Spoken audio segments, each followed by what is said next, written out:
Shalom Aleichem. Chaim Aleski here. Today is my birthday, the 22nd day of Cheshvan. So last night I went to the Ohel, to the Rebbe's Ohel, pray for a good year, and I had you in mind. Whoever is going to watch this, listen to it, and share it. I did actually pray for all those with whom I'm connected, that you should have a good year and a blessed year, and God should provide everything you need. It's customary for people to bless others on their birthday as their mazel shines, and they have an extra additional spiritual energy. So I'm transferring that to you for today, for a great year, for you and your loved ones and everything you need. Yimalei Hashem kol mishalot libchem l'tova v'livracha. God should fulfill all your heart's desires for good and for blessing. And there's nothing that I can think of more exciting to do on my birthday than to share a running commentary with you. Incredible, astounding exploration of a story or application of a story in the Tanakh. It's this past week's Parsha, Vayeira Haftarah. The story is in Melachim Beis, Perek Dalet, in Kings 2, chapter 4, which recounts how Elisha, the prophet, helped a woman who was in dire straits. Miraculously helped her. So a quick background to put the story in context. It was about 2,700 years ago, 300 years or so before the first temple was destroyed. There was a King Achav, infamous King Achav, and his wife Jezebel. And one of his claims to fame was that he sought to kill the Jewish prophets. Very sad claim to fame. And he succeeded, unfortunately, in killing many. And one of the prophets, his name was Obadiah, he made it his business to save as many prophets as he could. So he hid about 100 prophets in various caves and sustained them, gave them food and drink and took care of them until he died. Now, when he died, this is where the story begins in the prophet. And what had happened was he ran out of his own funds, and he borrowed a lot of money from the king Achav's son Yehoram, and now he was asking for it back.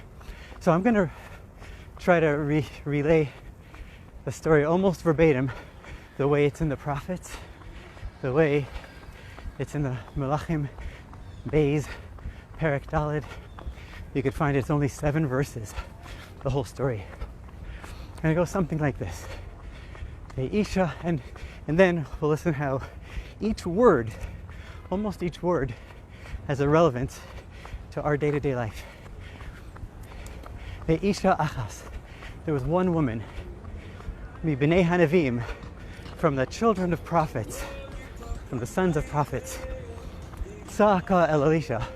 She cried out to Elisha, lemor, saying or demanding a response.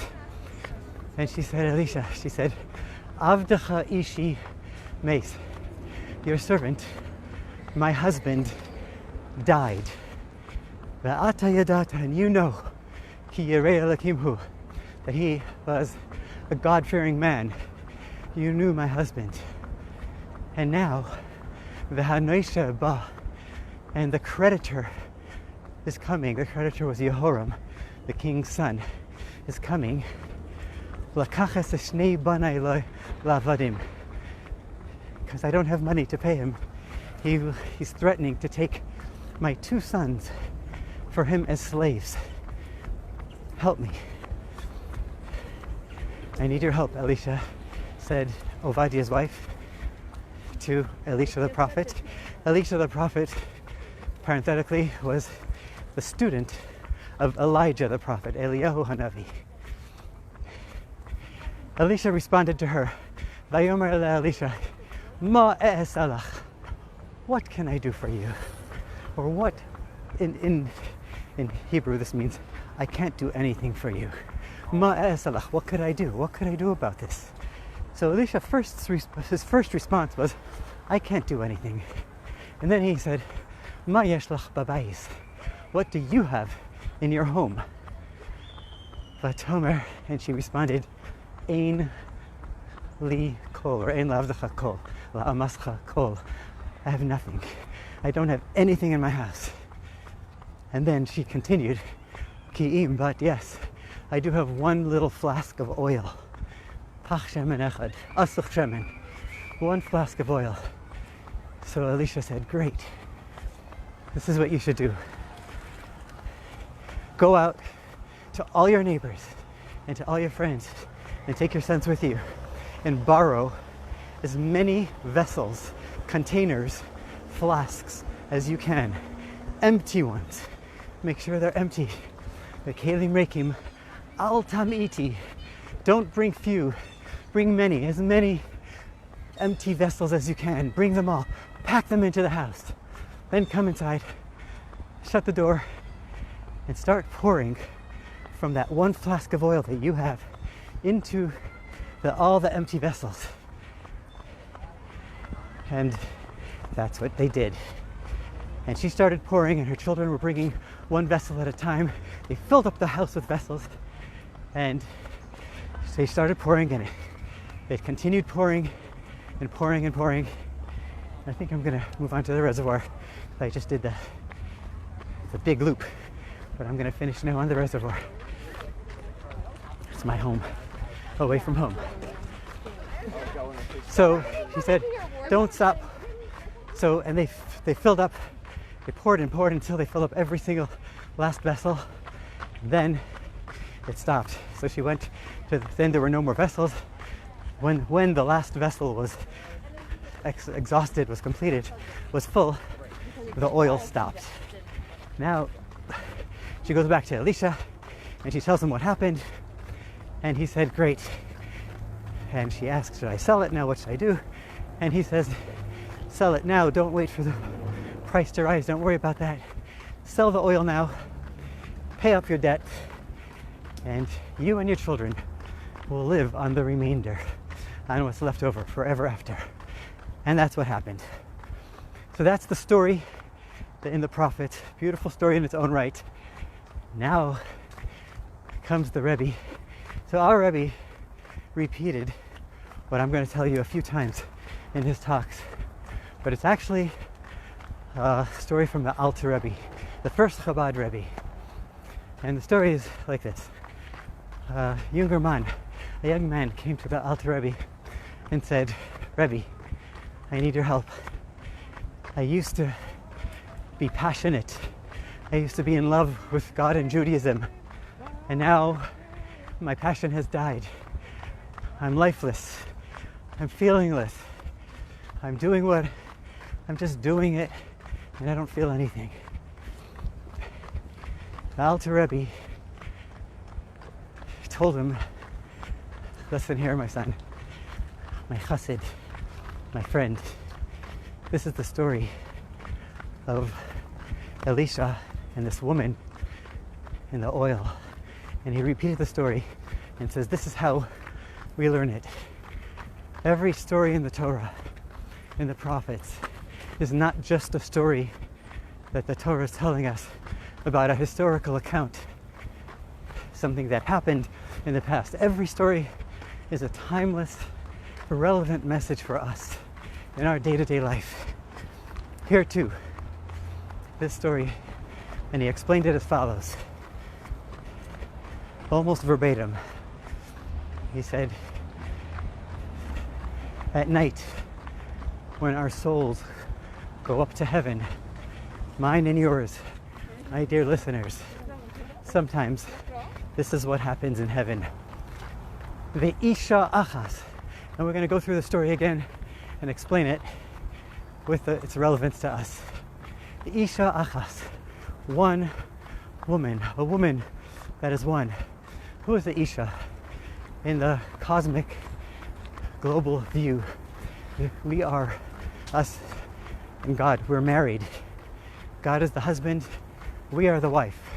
The Isha, the neshama, the soul of a Jew, is one with God. Achas, meaning she's a wife of God. B'nei hanavim, she's from the sons of prophets.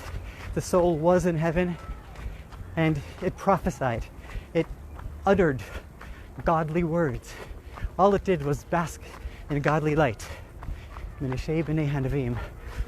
It was there a prophet, but now it's a child. Now it came down into this world.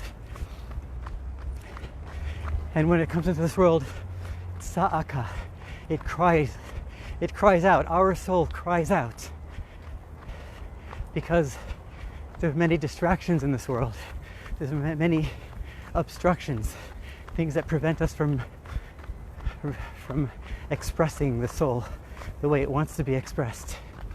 So Tza'aka, it cries out, Elisha, to Elisha. Elisha was the name of the prophet, but Elisha is also a combination of two words. Keli, my God. Shah, turn, listen to me. Keli, Aleph Lamed Yud is my God. My God, turn, listen to me. Shah means turn, like from Vayosha Hashem. Lamor, give me an answer, says the soul, says our soul to God. And she says as follows. She says, Avdecha, your servant, our soul says to God, Ishi, my fire. Ishi also means my husband, but Ish also means fire. So Ishi Mace, my fire has died. My fire is extinguished. Ishi Mace. Ishi is Aish Yud, the fire of God. The fire of God has died, is extinguished. I don't feel godliness anymore. I don't feel the passion that I used to. What should I do? Ishi Mace, my fire has died. And then the soul continues, Vehanosha, and the creditor.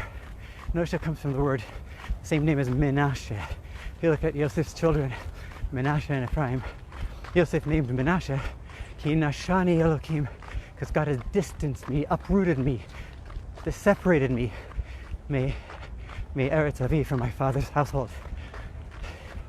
And he said, or may Eretz Ani, Nahanoshe, the things that separate us from God, the worldly distractions, the Yetzer Hara, the evil inclination. It's coming. And what does it want to do? Lakachas eshnei yeladai. It's coming to take my two sons, my two children. What are children? In the Hasidic mystical hierarchy of the way God created the world and the way us human beings function, we have intellect, Chabad, emotions, Chagas, and Ahim, and then action. So the emotions are children of the intellect, of our awareness. What we think and feel and understand creates our emotions. So Chachma and Bina, our intellect, are considered Av V'Em, father and mother. And Ahava and Yira, our fear, our love to God and our fear of God, the emotions through which we serve God, those are called children. So our emotions are children. Said the woman, and says our neshama, that the creditor, the world, the distractions of the world are coming to take my two children, to kidnap my two children, to take them captive, to take my emotions, the passion, the love to God, and the fear and the awe and respect from God. The world is coming to capture it and wants to redirect that I should love other things and I should fear other things aside from God. So that's what the captive, it's coming to take my 2 children, to redirect my love and my fear to other places, not to godly places. What should I do? Says the soul to God. And then God says, Vayomer Elisha. And Elisha responds. And he says, Ma e'esalach. What can I do for you? Basically, I can't do anything for you. I can't do anything for you, says God, because God says, I orchestrate everything to happen in this world. The only thing I leave for you is your choices, your fear of heaven. Hakol bidei shamayim, chutz miyirat shamayim. Everything is orchestrated by God, aside from our choices to be godly or not. You're on your own, says God. I can't do anything for you. But ma yesh lach babayis. What do you have in your home? Says God. What do you have inside? The change must come from within. It must come from within you. It can't come from the outside. What do you have? And she says, Ein li kol. I've got nothing. And then he waits for more. And then finally she says, but yes, I do have 1 flask of oil. 1 pure flask of oil. Oil in the story of Hanukkah. Oil in the Torah, in Hasidus, and Kabbalah. Oil represents that pure part of our soul that's never tainted, that's never blemished, that's pure, pristine, and always stays that way. No trauma can affect it. It stays holy. So I have that, says the neshama, says the soul to God, said the woman to Elisha. I have 1 pintil yid, the point, the core, the essence of my soul. That's pure. Then he says, great, now we can talk. If you've got something, we can do business. Go out to the friends and neighbors, wherever, just go. Kelim rekim al tamiti, bring in vessels. Bring in empty vessels, empty containers. Lots and lots of empty containers. Kelim rekim al tamiti, don't minimize. Don't bring few, bring many. What are containers? Says the Alter Rebbe, containers are mitzvahs. They're mitzvahs that are containers for the light of God. A mitzvah is a container for the light of God. Says the Alter Rebbe, God is telling us, bring lots of mitzvahs. Do lots of mitzvahs, even if you don't feel them. They're empty. They're empty containers. It's calling me. They're empty containers, and don't worry about that. Almost like fake it till you make it. Similar idea. Don't worry about the light, about the passion, about the energy, about the enthusiasm. Just do lots and lots and lots of mitzvahs. There will come a time where that little bit of oil, that pure, pristine, holy essence will pour into all of those containers. It will illuminate them. It will lighten them up. It will brighten them up. It will brighten up your home. It will brighten up your family. It will brighten up your environment. And it will brighten up your future. So don't worry about, said the Alter Rebbe to this man, don't worry about your passion right now. Just fill up your home, fill up your life with lots of mitzvahs, with lots of Torah. The time will come where that pure flask will start pouring and it'll never stop. It'll fill up every one of those containers retroactively, and it will fill your life with light. That was, I think, one of the most profound, beautiful explanations of a story I've ever heard. From the Alter Rebbe, as related by the Rebbe a few times. And if you want to hear more application to this, you can go to the yeshiva.net. Rabbis Paltiel and Jacobson explain this in more detail. And Rabbi Jacobson adds a beautiful idea that we can also apply this to our relationships with our spouses, with our family, with our children, in which a person might say, my passion, my feeling, my marriage is dead, it's gone, the flame is extinguished. But then he says, Kelim mekim al tamiti, just fill it up with empty vessels. Say I love you, do the good deed, even if you don't feel it, even if you don't mean it, and the light will come.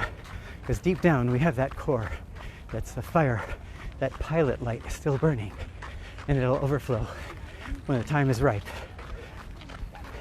I also want to mention a great, great man who passed away on Shabbos.